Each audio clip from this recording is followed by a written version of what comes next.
અમદાવાદના India colony વોર્ડમાં ઉમેદવારોનો વિરોધ, ભાજપના ઉમેદવારોને સ્થાનિકોના વિરોધનો સામનો કરવો પડ્યો। ચૂંટણી પ્રચારમાં ગયેલા કાર્યકરોને સ્થાનિકોએ પૂછ્યા આખરા સવાલો। કામના સમયે ક્યાં હતા તેમ કહીને યુવાનોએ સૂત્રોચ્ચાર કર્યા।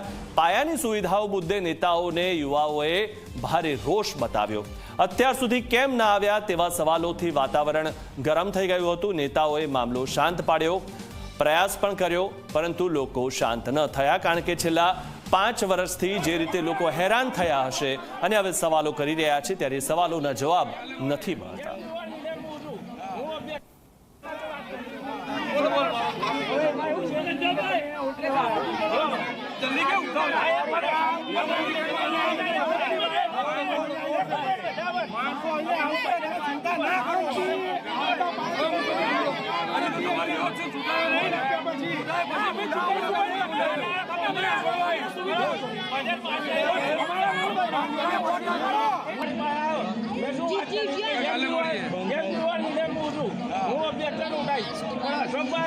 અશોકભાઈ આયા એમને સારા માટે રાખેલી